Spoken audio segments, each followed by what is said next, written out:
And so I'm just on, I type in Zero Dust decks, and I'm just on reddit.com. So it's pretty easy to net deck these. And I will show you the link. So if we were gonna message somebody, so it's just this: http://hearthstoneplayers.com beginner-deck-tech-basic mage. The rest of them will be there also. They have the just general budget decks and everything that you can get. And so you can see these decks, and then you just go there and you copy them directly into what you have. Now, if you're just starting, you're going to have to get to level 20 to actually be able to get these cards and whatnot. So I've made a couple of adjustments, and I guess brand new people don't get Cthulhu, which is kind of crazy to me, since he's such a big part of the meta and the types of decks that you can play. And you can see I out of my third pack, I drew Alexstrasza, which is just typical luck of mine on an account that I'm not going to play. But let's go right into this and check this out. So I'll just knock these out of play. Okay, and so I'm on the website that we just talked about, and I'm just looking at the basic mage. Okay, and it tells me 2 copies of arcane missiles, 2 of frostbolt, arcane intellect's always good. Gotta have the 2 fireballs, 2 polymorphs. It says 2 water elementals, and I'm not high enough level to have those yet. And it says 2 flame strikes, and I'm also not high enough level to have those yet. Okay? 2 acidic swamp ooze, 2 bloodfin raptors. The acidic swamp ooze is great because you can just throw, you either get a 3/2, which is basically a bloodfin raptor for 2. And then you also have 3/2, so 2 mana with the 2 health, and then the 3 can actually make it trade up against a 3-cost minion, which is why these cards are so good, and they're going to be included in most of the basic decks. You want an Ironfur Grizzly for the early taunts. Shattered Sun Cleric. This one gives a friendly minion +1/+1, so that can actually make a 3-drop like an Ironfur Grizzly trade up into a Chillwind Yeti, which is actually our next card. Sorry, it can't trade up into it, but it can get it low, and if you're mage, you can ping it down. Because your hero power takes 1 damage. And this is another reason why the Chillwind Yeti is such a good 4-drop. 4/5 for 4 mana. This is one of the best cards in the game. Highly picked in Arena as well when you start playing that, so that's something to think about. That's the type of thing that you want to be using. Then we're going to use Gnomish Inventor, which isn't a very good card, but it gives you card draw, and it allows you to cycle your deck to get to better cards. Shinjin's Shield Master is really good taunt to kind of block the way at the end. And then the Boulder Fist Ogre actually used to be better, a lot better when they were carrying Big Game Hunter, but a 6-drop for a 7/6 is just phenomenal. Now, it is a Zero Dust deck, so I'm not going to put my legendary that I pulled. This can be powerful. If you do have this, you could drop it in your deck, and then if you find yourself below 15 health, then you can target yourself and get yourself down if you back up to 15 health. And then if you've had board control most of the game and you haven't been hitting face, then you can throw it out, get your opponent down to 15, and then finish him off by controlling the board, keeping board control, and then having Alexstrasza as your finisher. Now, what I was playing was 2 Reckless Rocketeers, and then let's just go back to the Mage cards to begin with. So right now I don't have the mage high enough to play the water elemental and the flame strike. So we need to fill 4 cards. So I'm just gonna put 1 mirror image in there. So this is gonna keep my curve pretty decent. You see we're low on 5 drops. And we just want to pick cards that have an effect. Now these are cards that I've drawn out of packs, so we're not going to use those. The River Crocodilus can be pretty good.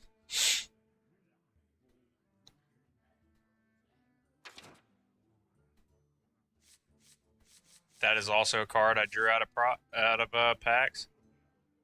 So I like the Ogre Magi in this deck just for the +1 spell damage. Sometimes they can be difficult to handle.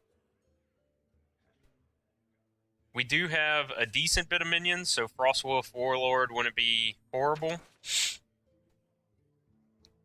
I'm going to go with the 2 Reckless Rocketeers just because they get out and they can put some damage down. But there's no substitute for Flame Strike, really. You want to carry at least 1 Flame Strike in your deck. That way you can actually clear a board when stuff gets out of hand. So we're going to try to get her to level 10. Okay, is the goal here. And so we'll play a casual match.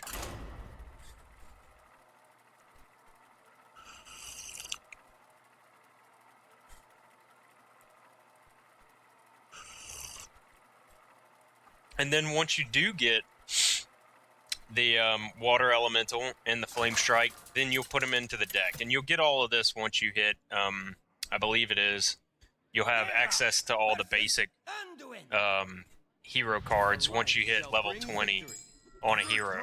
Oh, crap. I always keep forgetting and doing these warriors. Forget to pick my heroes for some reason. I built like a deck last night, and I forgot to. I built like the basic hunter deck, and I forgot to click hunter. And I had to play the warrior game, and I hadn't lost the game yet, and I won that one too. It's actually nice playing this low again because people make a lot of mistakes. Down at the bottom, most people want to go face a whole bunch, and it's not an efficient card trade. So that's the type of stuff you want to think about when you're down at this level.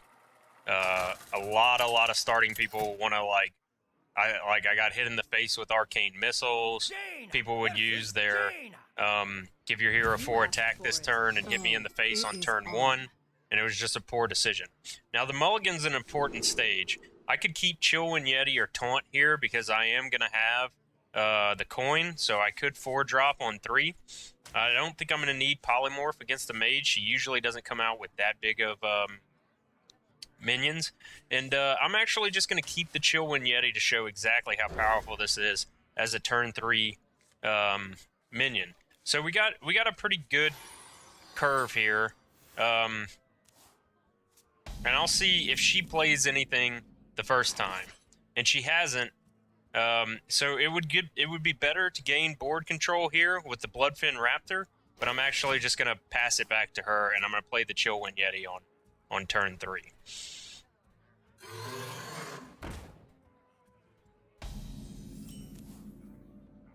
Okay. So she's not going to have a weapon, so it's completely safe to throw out our acidic Swamp Ooze right now. Now if she hits face, I can Shield Master in front of this, and then I can go face as well. And you can see this is a problem that a lot of people end up doing. And this is going to allow me to play the Yeti on turn 4. And she's got to either handle this with a fireball, which she has, because it's a starting one, or if she handles this guy with a fireball, she can't ping this down. This kind of seems like somebody that knows what they're doing a little bit, so I think she's reassessing maybe what she should do.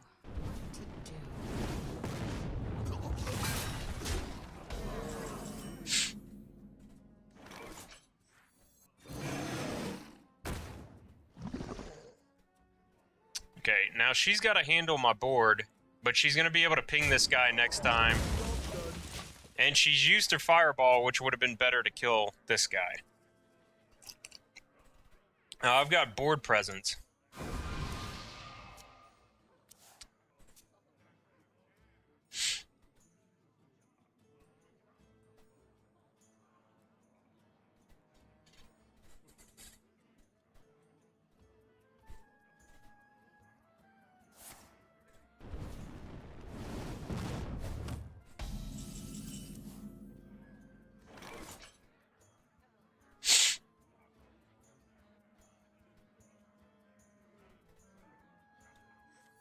Okay, and this is... She's unlikely to have... And actually, I wanted one of these in the middle. Especially if you're playing against Hunter, you don't want your highest health one in the middle like that. Now, she can have Flame Strike on turn 7. So if I can get...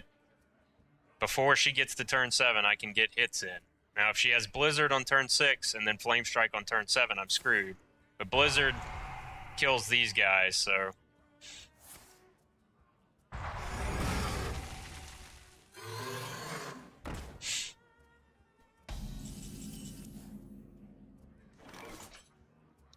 So this is just a great card. This gives you really good tempo. The Chill Wind Yeti is going to avoid the Flame Strike, so she can Flame Strike, but it'll still have 1 health. She won't be able to kill it, because Flame Strike comes on turn 7. Now this one will die, but this will be 1 health, and she'll have to wait until next turn to actually ping it to death.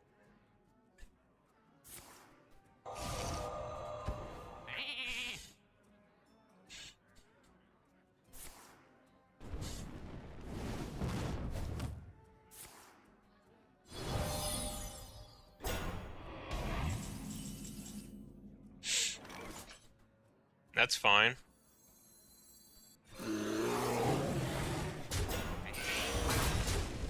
This is relatively easy to handle, but it did allow her not to take 4 to the face, when she's going to be able to ping this down now.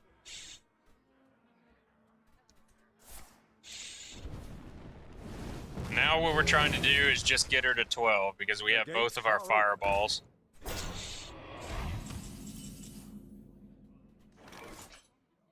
Which can go right past taunts. So that's why we're going to use a Reckless Rocketeer here instead of one of the fireballs to handle him, because in the situation where she puts up taunt to prevent this to prevent me going face with the Reckless Rocketeer, I'm going to just go past the taunt with the 2 fireballs. So the Reckless Rocketeer there is the better choice.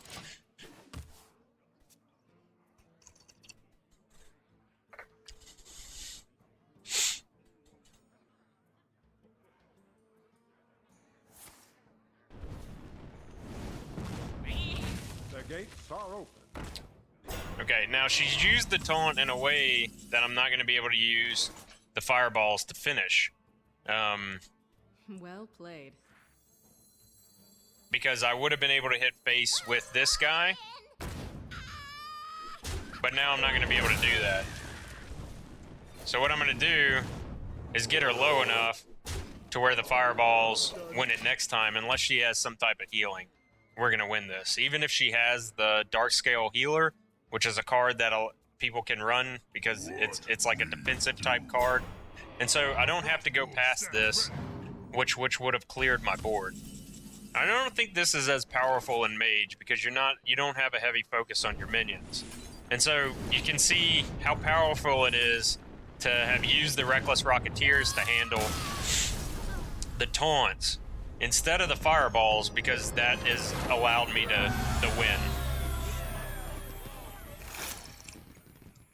Now we've got our water elementals, and we can cycle out 2 of the cards because we've become high enough to garner the ones we want. So let's take a look at this.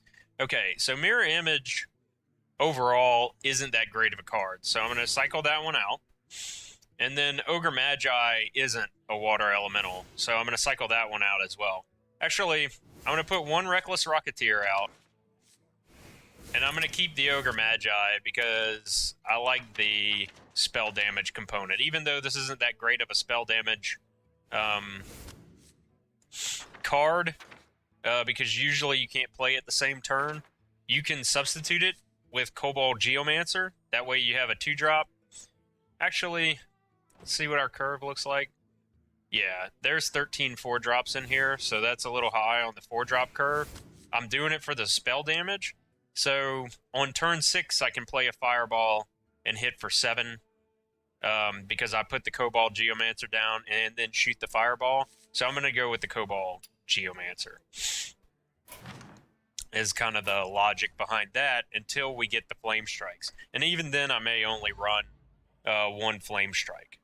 So let's give this another go now that we've got the Water Elementals.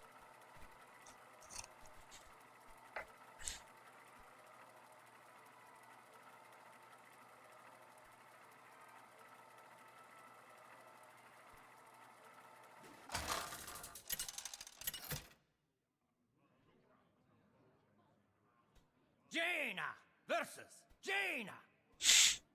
You asked for it. Oh, it is on. Okay, so this is pretty good except for all the Ironfur Grizzlies. Normally you'd want to throw maybe 1 more of these back and hope that you're going to get to a 2-drop, but I'm going to play an Ironfur Grizzly on turn 2 with the coin, and then on turn 3, Shattered Sun Cleric, the Ironfur Grizzly if it hasn't been handled. And then my Water Elemental is going to go on the board as turn 4, which is just a great 4-drop. Okay, so now we have a really good curve. She does get to play something out, which these Zero Dust decks are made, and the starting decks in the game are made to be able to play something, then we'll be okay. So that was a really horrible play. You do not want to use Arcane Missiles to go face. You want to use it to try to gain board control. So we're just going to let this turn go. We're probably going to see a Bloodfin Raptor or an Acidic Swamp Ooze of some sort here. If she was holding Frostbolt. Okay, so that actually works well for us. She probably wanted to play this whenever she was going to be able to play a spell. And maybe she has a Frostbolt and she will handle the Ironfur Grizzly. That's potential downside to us. Not coining on turn 1 and having mulligan for a Bloodfin Raptor. A bit greedy. Usually you want to mulligan for one of your powerful 2-drops like Acidic Swamp Ooze or Bloodfin Raptor. And she's going to ping this. And it may be better here to Frostbolt the Cobalt Geomancer. But I'm going to go ahead and play the curve like we talked about and just buff this guy up. So they have to handle this Ironfur Grizzly.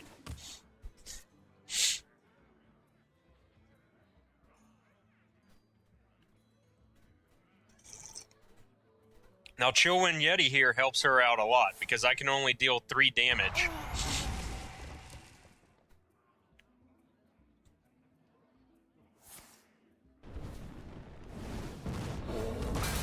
Okay, and now we're going to see the value of Water Elemental. She's going to have to play a Fireball to keep board control, and that makes her really short on cards late game. Short on finishing cards.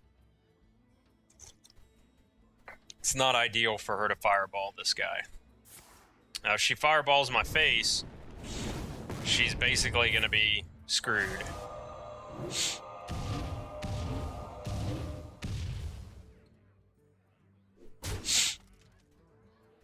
Because once we start putting up more taunts, it's going to be a serious problem. Okay, so let's see what value we can get out of the Arcane Missiles.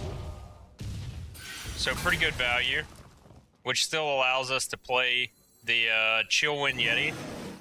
And then this avoids the ping on the Water Elemental. So we can keep that guy up as well. And now we've got board control. So it's considered half a card, 1 card. So 5, 5.5.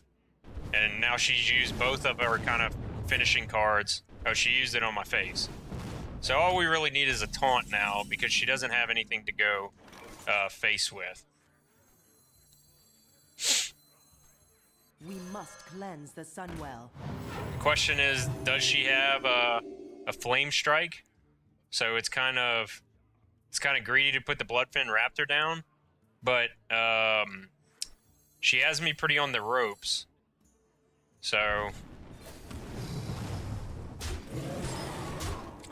I gotta start hitting face pretty hard, especially if I don't get a taunt here. But she used all of her fireballs on my face, which gave me board control. This isn't that good in the deck because, like I said, you're not gonna have a lot of minions with the Mage. So we're gonna ping this down. We're going to kill this guy with this. Push forward.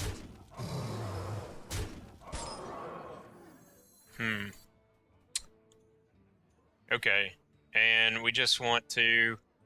We don't have the win with Fireball yet. She can win with Frostbolt, which is a problem. So I should have put the Bloodfin Raptor down, and I didn't. That was a mistake. I wonder.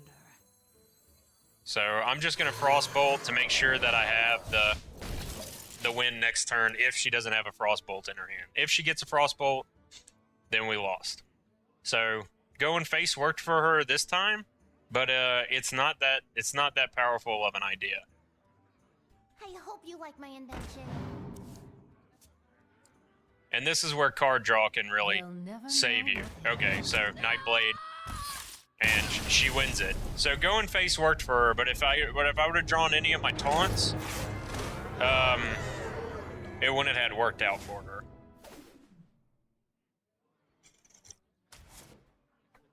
So let's go in again and try this. So that's what I'm talking about. And so when people play like that, they think for a second like, oh wow, that was really good play on my part. And I don't think so. I had another Ironfur Grizzly and 2 Sinjin Shield Masters to draw into. I may actually want to, since I know that people are going to be going face more often at this lower level, and they can get sneaky wins like that when because of RNG, it may be better to play that Lord of the Arena instead of the charge. Okay, so let's keep our Bloodfin Raptor and play the correct mulligan this time.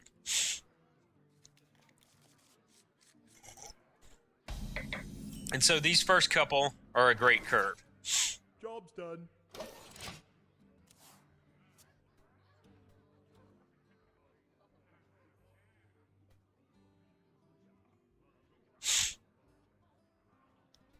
That was my first real loss, except for that concede that you saw against the other guy. And they're gonna happen. Someday I'll be just like you. Let's see.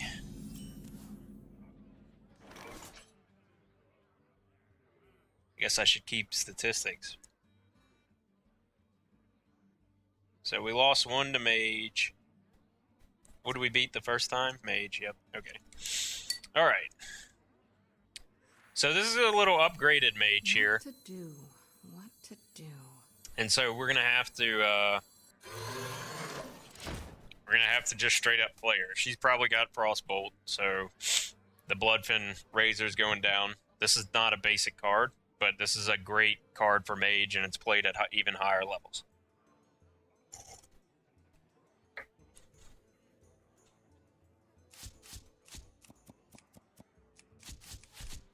I wonder.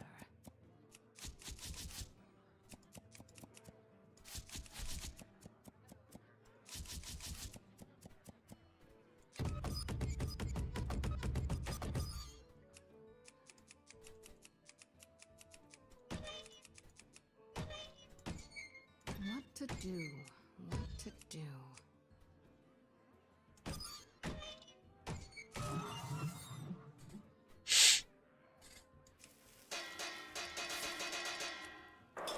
Time runs out on me.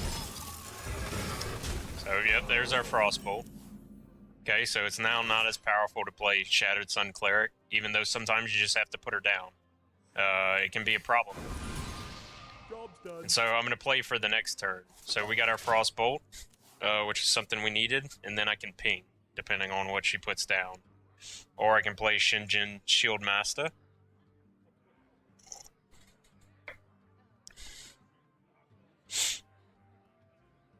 And it's going to be harder playing these zero dust decks against people that have good decks. As your MMR goes up, it's going to be worse.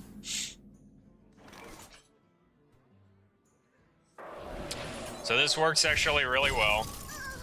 I get to destroy a card with my hero power, and I trade 1-for-1 with the sorcerer. Although she got a lot more value because she got to go face twice. So this is gonna be a more difficult one to come back from. And so what we kind of need right now is card draw. So let's just get some cards out, and we're gonna save this because it's more powerful. Now what we do have is card advantage, even though we're down 10 of our hero resource. So we've basically sacrificed hero to kind of be in a better position. Hero to be in a better position. Now I can't ping this, otherwise I'll make it more powerful. Okay, so we're just gonna go face. Hey, give me a minute.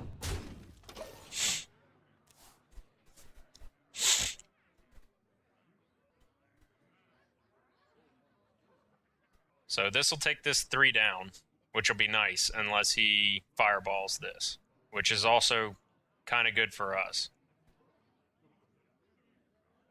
Do you need a blessing?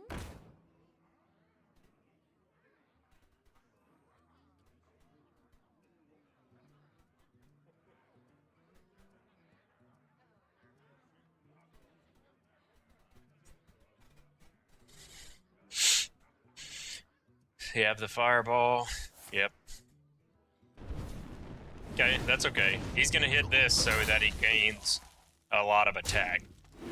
But we're gonna try and handle that. The problem is this is gonna do some work for him.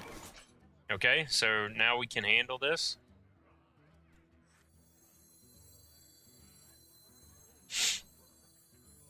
Just trying to think the play that I want to do out in my head. So this will put him down to 3. Okay, so we want to What to do? Shattered Sun Cleric this. The Sunwell. We're gonna lose this guy no matter what. So it doesn't matter when we hit it. Okay. Frostbolt. So we don't take 8 damage from that guy. And then we're just gonna ping this down. And that gives us board control. So we did have to trade 2 cards for the Gurabashi Berserker, so that was nice tempo on his part. He got a little bit of card advantage back. But we did get the little priest down with our hero power, which is good. Okay, so the mage secrets, you just have to look them up. I've got a little chart here. If you attack face, it gains 8 armor. It destroys a minion. It'll summon a copy, so you want to be very careful of summon the copy. You want to play something you don't care about if they get a copy of. So we're just going to attack face Push forward. to see if that triggers it. Okay, so it's the 8 armor, so we're safe to play whatever minion we want. Okay, and I'm going to play a Boulder Fist Ogre, because this potentially pulls out another one of her fireballs. And this guy can be very hard to handle on an empty board for her. Even it gets past the Flame Strike. Roll need.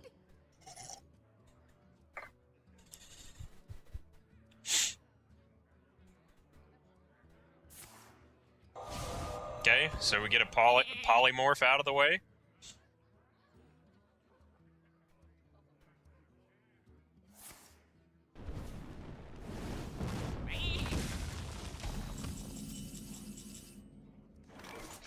Okay, we can do this. Actually, I was thinking about playing the Shattered Sun Cleric, but I'm actually just gonna ping this guy down and give her a card, and then go face. And still saving this. This doesn't do us much good if it hits face.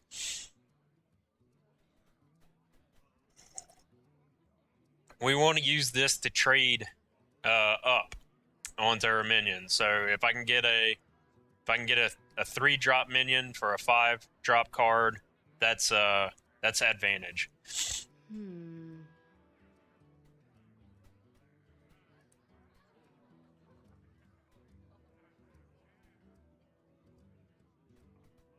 So she potentially has another polymorph and another fireball. Okay, so Flame Strike gets this guy. That's fine. And she's going to summon Taunt. Now, we can potentially get past the Taunt with Arcane Missiles, which is actually nice. So I just want to think about how to play this in my head. She used her Flame Strike. There's a possibility she has another one. So we don't want to, like, overcommit to the board. So I think So here's what we're going to do. We're going to go 4. We're going to buff this guy.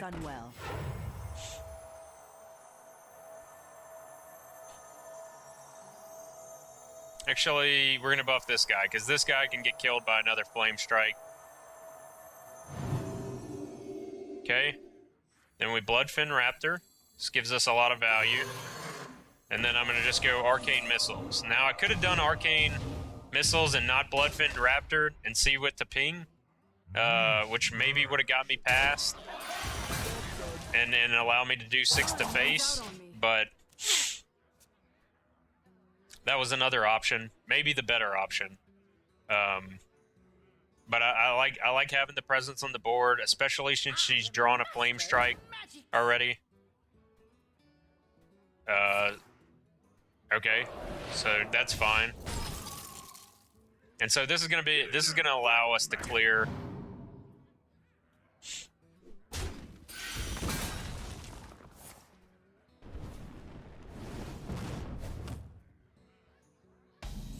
Okay, I don't want to leave spell damage up. Okay, so no matter what, I'm gonna ping this and kill this, and then I get to do 6 to face.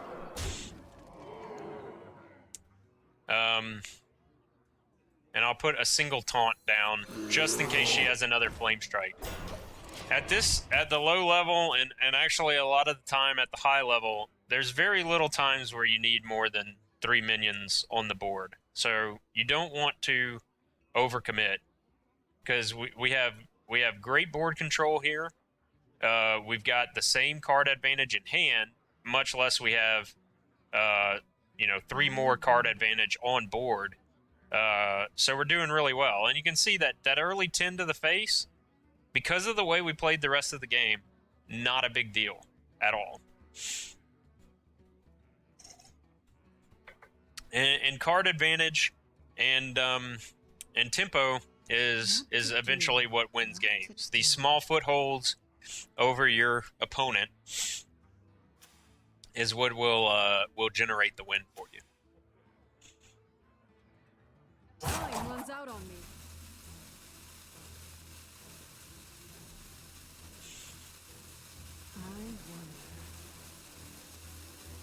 So it's a pretty easy call to just ping the ogre there.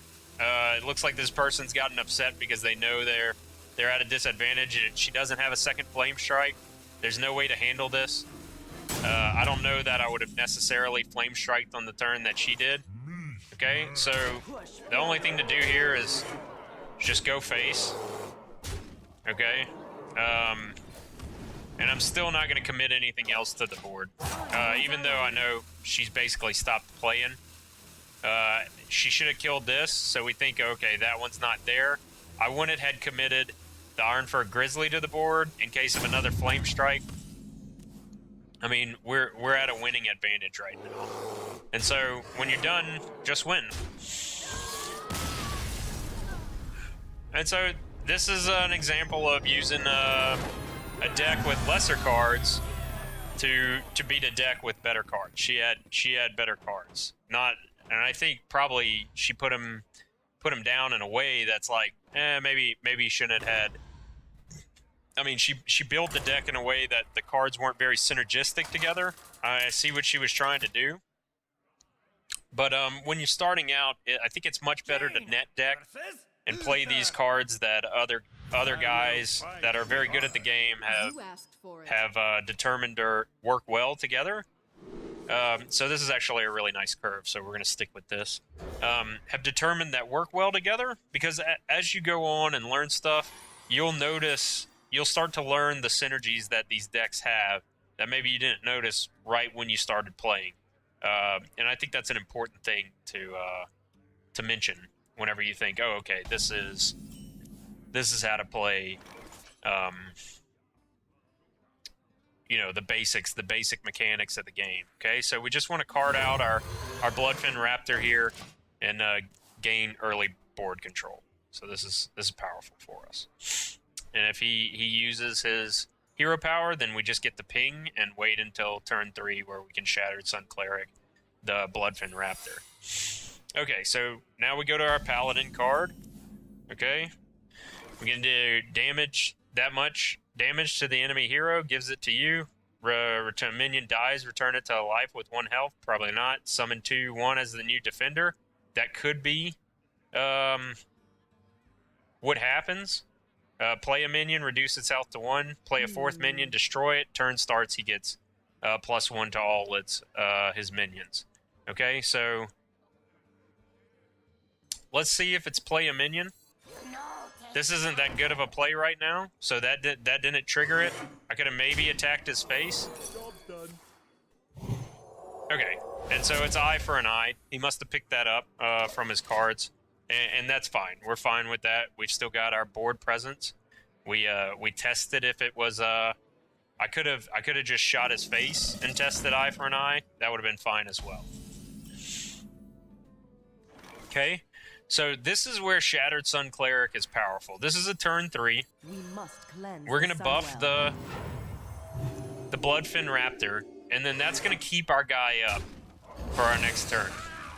Makes him a 4/1, and he got to trade with this Crocolisk, which is a 2 mana drop as well, but he's still up. So we got more than half value out of it. So an early Consecrate, you got to be cautious of turn 4, and so it would have actually been better for us to ping the secret and learn what the secret was there. But this still passes the board control to us. It just got him back to card advantage. So it's almost like we're at turn 1, starting with 4 mana. And there's nothing for him to think about because he doesn't have. I mean, his little indicator right here is just green.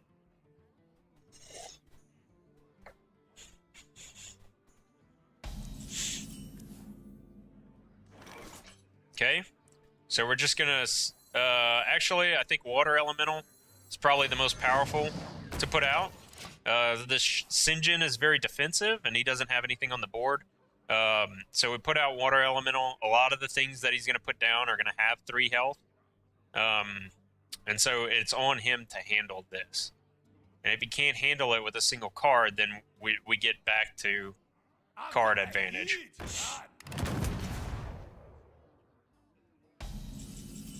Okay, so that is a pretty good way to handle it with a single card. But what I'm going to do is I'm going to put this Iron Fur Grizzly out, which kills this guy. I'm going to ping him, and then I'm going to hit his face, because a lot of times Paladins have the great card True Silver Champion, so he could go up with that and kill this Iron Fur Grizzly, which would give him pretty good card advantage or start building his tempo back up. If he doesn't hit this into the Iron Fur Grizzly, They'll never know. then I'll be able to ping him down next time. The light protects me.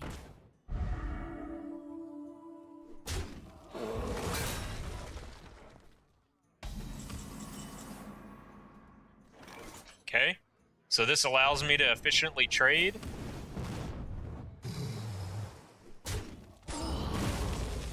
and then I just put another water elemental out, which he has to handle.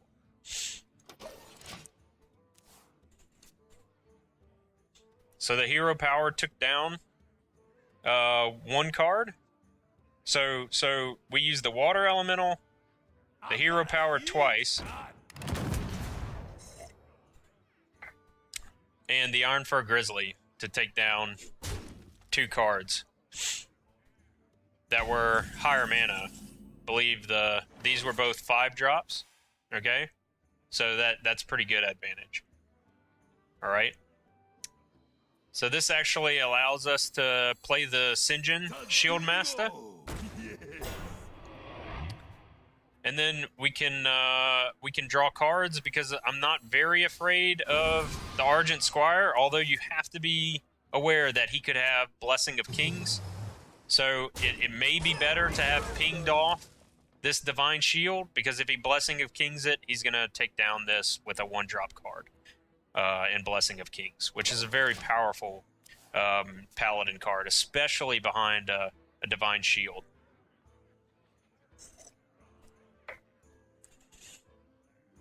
It gives +4/+4 to both stats. And we have the Polymorph to handle something like that. But we would lose the Sinjin, which is unfortunate. I wonder.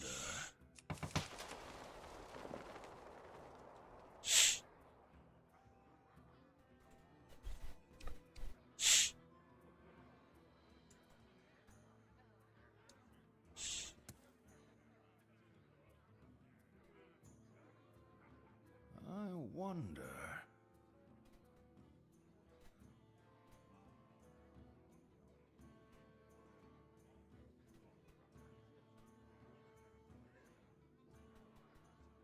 Let's move quickly.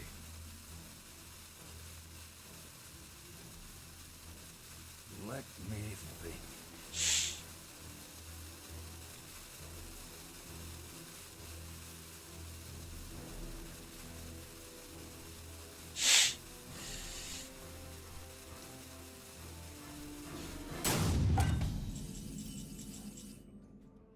All right. And so we're just going to go face here, because it's on him to handle this board. This 1/1 isn't that dangerous to us. Like I said, he can buff it, but he can't True Silver Champion because I've frozen him. If he does buff it, we just lose the Sinjin, and then I still win next turn with the Fireball, the Reckless Rocketeer, and the Water Elemental. So you want to be thinking about your next turn, and when you've won, and when you can win next turn, then there's no reason to take down this minion.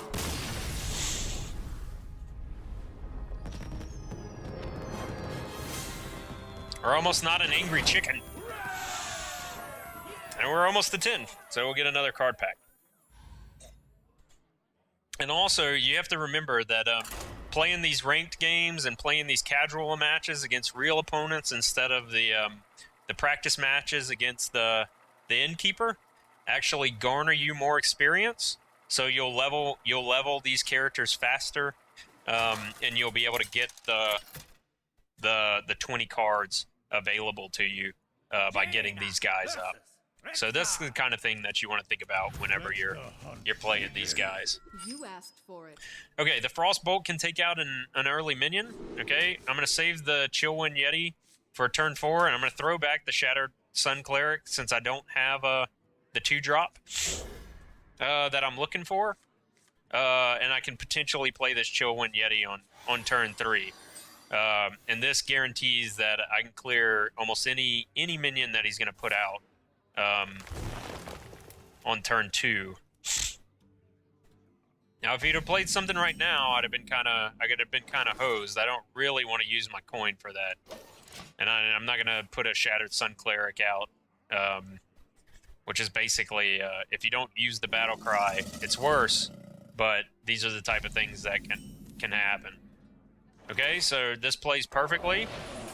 We get that guy for free. And then we're going to put a Chillwind Yeti out on turn 3. Which is some pretty good board presence. So we traded a 2 mana, 2 mana.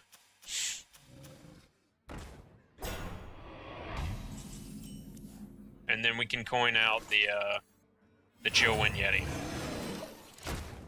Now we can potentially handle this. If he doesn't, we get right past this taunt.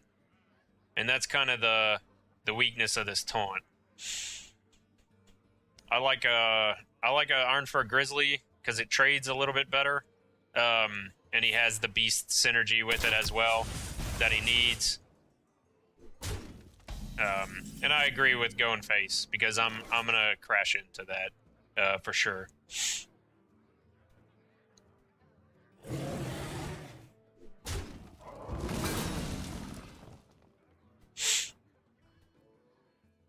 Now a lot of these guys are gonna be carrying multi-shot, so it's kind of iffy if I want to play a second minion here. I can buff him, We must cleanse the and that way sunlight. multi-shot will only get one of these two. And I kind of like that better than playing the Iron Fur Grizzly, because if you play the Iron Fur Grizzly, then this guy will go down to 0 with the multi-shot, and then he would have been at 1.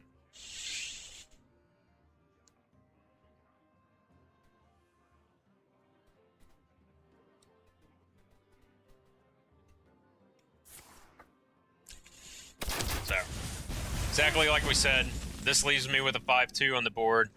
I don't think he's going to have a second multi-shot, and so I think an Iron Fur Grizzly and a 5-2, protecting a 5-2, is probably pretty good. Now, he could have drawn a second multi-shot. He has about a 35% chance or something of doing that.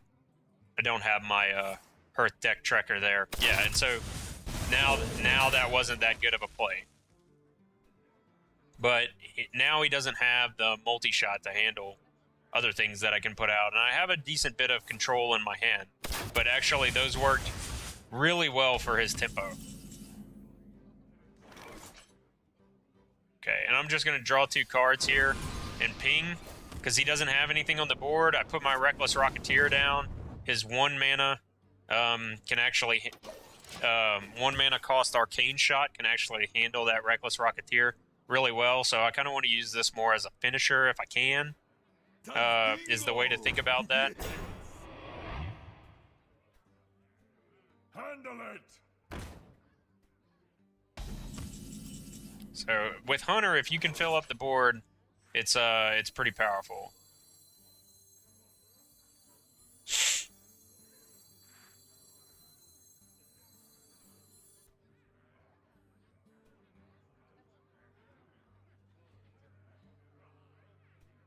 What to do? What to do?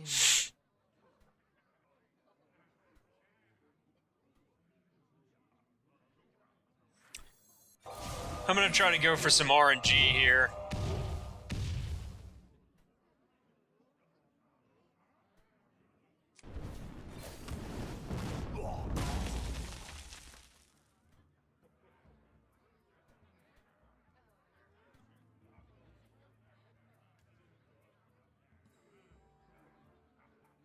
Time runs out on me.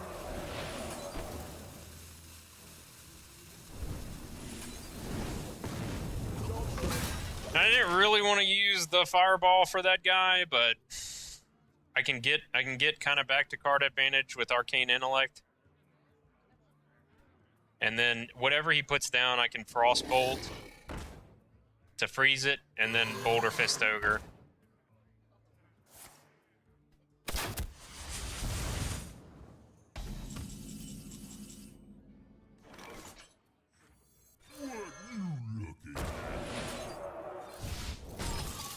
So that guy's gonna do 3 damage, so I just wanted to get him down. I can get this one with an attack and a ping next turn, so that's kind of how I'm thinking about that.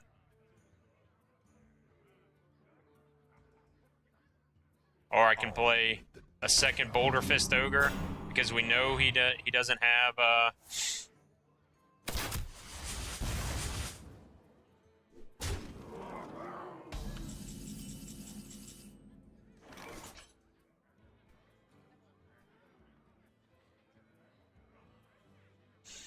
Okay, so I think this is a good time to use the Polymorph.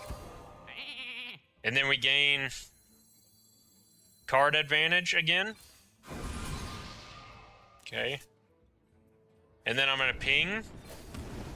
because you don't want to leave a beast up. And then I'm going to kill this Houndmaster. Now, he's got a lot of stuff that can take down a 3-drop, but we have card advantage and board control. And so I can always put another Boulder Fist Ogre out. And he loses the synergy that he could have had with this Charge Beast. I would usually play that and then play an Animal Companion or... I forget which one it is, but do 3 damage if you don't have a beast, 5 damage if you do. Okay, so... we're just gonna kind of gain back board control here. I think we've got good card advantage, so it's not really worth right now to play the gnome, okay? And so what you want to do with a hunter is they have a certain spell that does the most damage to the middle minion and smaller damage to the outside one. So you want to put this middle minion have your smallest amount of health and your higher health minions on the outside. And you can see, like, okay, this, like, it looks like we're losing, and we are losing on the health component, but that's fine because we have board control and card advantage, which leads to wins. Now, it'd be nice to have polymorph for this, which we don't, but right now we're doing okay. And I was going to use this for a finisher card, but actually we're just going to use it to take down this Core Hound. Now, this is a 7-drop for 5 health. Like, you don't... it's not a very good card. Like, don't play that card at all.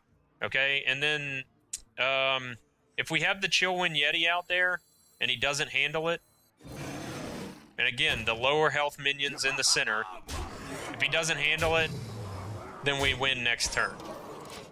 And he can't weapon up now, because this has frozen him. That is a good card, but we can handle it. But this doesn't have the beast synergy that he really needs. Okay? And so this is where the Chillwind Yeti's powerful. Yeah, we lose him, but we trade him up for a card that's a 6-drop. So you get a 4-drop for basically 6-drop. I know we did use the Fire Blast. That's fine. And we kill this and we retain our guy. And then we attack face, and then we can draw a card. That won't give us the win though. So we can just play the Boulder Fist Ogre, keeping the lowest health in the center. And then if he is able to kill one of these with whatever he draws, the Boulder Fist should, or both. He needs to kill 2 of these, or provide a taunt. That's gonna stop him to win. So he's top decking now, and that usually leads to wins, because he's got to draw his card, and we have options. And actually, we had a lot of card draw in our hands.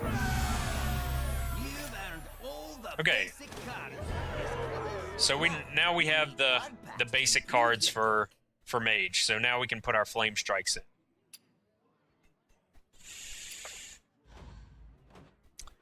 So let's go to the collection. And I don't think 2 Flame Strikes would have been that powerful against him. You put 2 in there to give you pretty much a 10% chance of drawing one each time you draw a card. There's a decent amount of card draw. If I know I'm going to play against the person that I need Flame Strike with, I can keep it in the mulligan, although that's very, very to the disadvantage for me. So I'm actually only going to run 1 copy of Acidic Swamp Ooze, because that's only going to help me if somebody plays a weapon. As you've seen, they don't have a lot of people playing weapons right now. The other thing we were running was Reckless Rocketeer. I actually like that to do. It's almost kind of like an extra fireball, or it saves me the 2 fireballs. And we haven't got value out of the Cobalt Geomancer. It basically sat in our hand, or came out on a 2-drop as a less good version of an Acidic Swamp Ooze or a Bloodfin Raptor. So I'm actually going to take that out. So we'll run 2 Flame Strikes for right now. I think it makes our early game a lot weaker.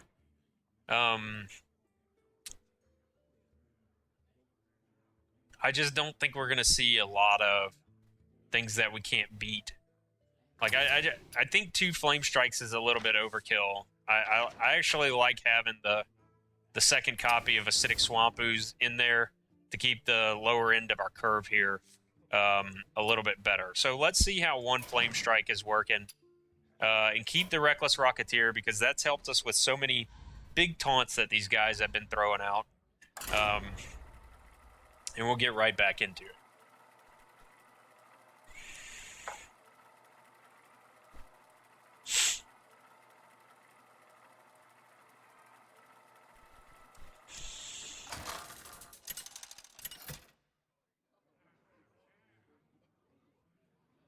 Okay, so this will be the last game with the Zero Dust Mage. So we have the whole deck. Asked for it. The priest may be able to load up the board enough to where that we see something that we're going to run into. You don't want to keep any 4-drops here. We're really heavy on 4-drops. You're likely to get another 4-drop. And so we don't have a very good mulligan this time.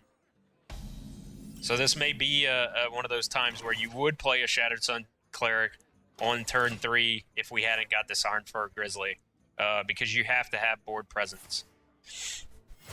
And you would lose out on the battle cry, but it's better than... Okay, and so this is a great example of why you don't want to play Arcane Missiles on the first turn. Like, I didn't play Arcane Missiles because he would be at 3. He could actually just hero power himself back up to 29. Whereas Arcane Missiles actually has the decent chance of providing us great value here. Okay, so now he's at 29. And he's lost board control. He played a 2-drop, and then I played a 1-drop. Although I wasted mana, so not as good as it could have been, but still pretty good. And he's at 29, and he just wasted his hero power, not playing something. And so now we can Iron Fur Grizzly.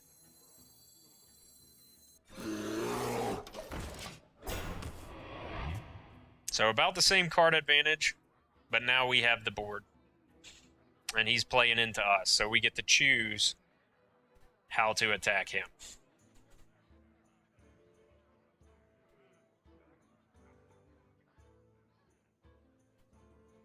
And it's a good point to make that playing this Shattered Sun Cleric onto this guy next turn makes him a 4/4. Priest, I think it's more powerful than playing both Bloodfin Raptors, because Priest have those 2 cards, which is kill a minion with 5 attack or more, kill a minion with 3 attack or less. He can kill all of these. He could have killed this, but now that we have a 4/4, he has to handle it with another type of spell or minions on the board. And so it's really important to know what other cards, especially the basic cards, what's in the top of the meta. As you rank up the ladder, the things that are going to help you win higher up the ladder are knowing what type of deck your opponent's playing, so you don't accidentally play into, say, like a Brawl or a Flame Strike on turn 7. If they're not carrying a Flame Strike, you know that you can load up the board, and that's very advantageous to you. Now, this is a card that a lot of people are playing right now because it clears the board and gives them advantage. But because he didn't kill either of these, it just cycles a turn. Like, I'm going to get to kill this guy and move on. Now, he's about to move into turn 5. So cycling a turn was good. And then on turn 5, he can Holy Nova. So if I played both of these, he Holy Novas, and he kills this card, and this card. So I'm actually just going to ping him and then move to the next turn. If he Holy Novas, I can come back and gain board advantage again with my Bloodfin Raptors, and he's got to have a second Holy Nova. If he uses his second Holy Nova, the rest of the game I have board advantage. But actually, I wouldn't play these. I'd play my Boulder Fist Ogre.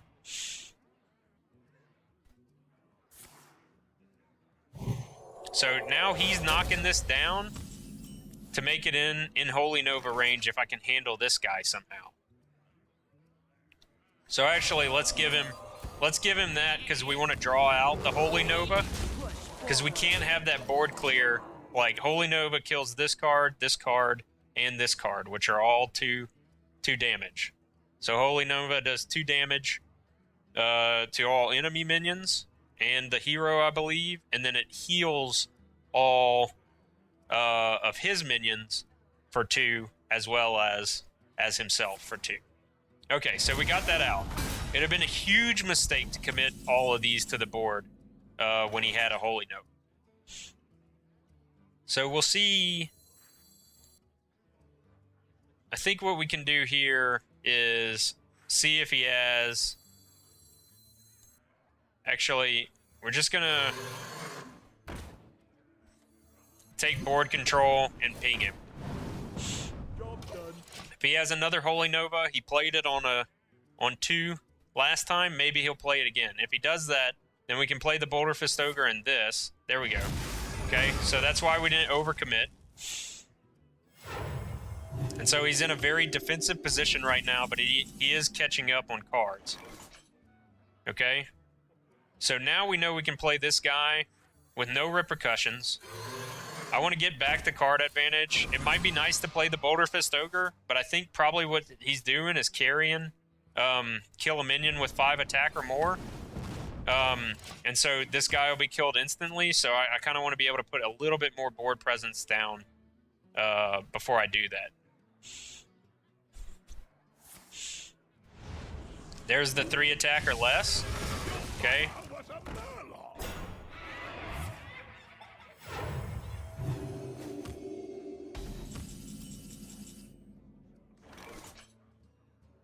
Makes it actually harder for him to take this down, because it's less likely that he has, you know, he still has like a 40, like a 20 or something % chance of having both kill a minion with 3 attack or lesses in his hand. But maybe unlikely that he drew the other one. By turn 9, he has it, probably, but that's fine, because if I can end up killing this guy... I mean, when I play this, he's going to kill it with the 5 attack or more. Eyes are open. Okay, depending on what cards he had, could be dangerous. Okay, now go and face here. That probably wasn't the best idea. I still don't have to Flame Strike here. We must cleanse the Sunwell. Now it's a 4 attack. This is extremely hard for him to handle. Let's see what kind of value we get out of this. Okay, not what we were looking for. So he'll kill this with that next time. Okay, and now we'll put our Boulder Fist Ogre down. Which he's going to have to spend 5 to drop this. And so now he only has 5. We know he doesn't have any other Holy Novas. This is the way to be thinking about wins. So I don't have to worry about these 2 guys dying to Holy Nova because he's used both of them already.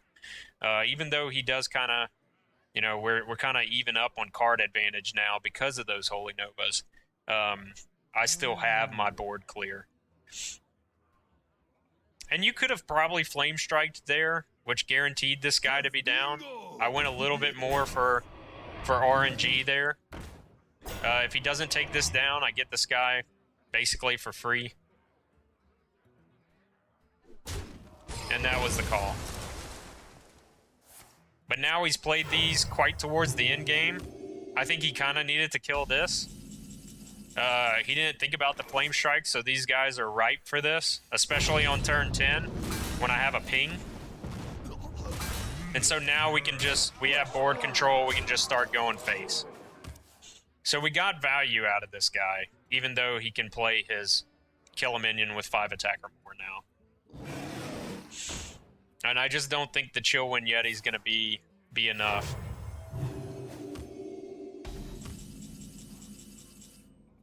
So I'm going to leave this guy up. This is actually why I've kept the Reckless Rocketeer in here. Okay, and then I'm gonna put the Chill Wind Yeti out because there's not a spell for him to be able to handle it. And just keep these two back. One, because we don't have mana, and two because we really don't need more than these 3 minions on the board. If he fails to handle this, we get him next turn with our ping, even though he's gonna heal up. So this is a 4 mana. He's got 4 mana. Now he has 2 mana. If he doesn't have a spell to take these out. So this should have been played far, far earlier. Okay? And we would have been able to taunt and protect our guys. Now we can just go face for the win. Because we were thinking about next turn. And you always want to be thinking about your next turn. And so after your 3rd win, you start getting a win streak bonus. And the more win streak bonuses, that's going to help you move up, help your character level. You'll have all the cards. Unlock the priest there, and get some more gold, and then you're ready to go. So that's kind of the basics. You've unlocked all 9 heroes. That's what you want to be thinking about whenever you go into ranked mode with these basic dust decks. There's no reason you shouldn't be able to get to rank 20 with these. I think a lot of the pros can get to rank 15. So if your mechanics are perfect and you keep playing well and you're playing with the idea of how tempo, which is the time that you play cards and the way that you attack, and like when you trade a 2-drop Bloodfin Raptor into like a 3-drop Shattered Sun Cleric or a 3-drop Ironfur Grizzly, you're getting better advantage. You use your hero life pool, as you saw that game where we were at 20 very early on. It looked like we were losing. We weren't. That guy was giving up board control and card advantage, and I used tempo to just really get a leg up on him. And if he's not able to go face fast enough, then he's going to get behind. And he loses. So you got to always think about the way those 3 are working together, and so that, and then that's going to lead to these low level wins. And as you play, notice what people are carrying, notice what they have in the deck, and like I said, as you get higher in rank, the way that you're going to be able to continue to generate wins is go, okay, this type of card deck normally carries 2 brawls, or it only carries 1 brawl. So that I know now that he's played the brawl, I should be able to load up the board with things higher than a 1 health minion type of thing. And so that's how you want to play. I'm going to do some more Zero Dust deck videos like this. If you like them, you can always see me on twitch.tv/FollowSpire, or this will be posted on the YouTube FollowSpire channel. If you like this content and want to see more of it, please subscribe, like, follow me on the relevant media, and I'll see y'all next time for another Zero Dust explanation of one of the heroes. Catch you then.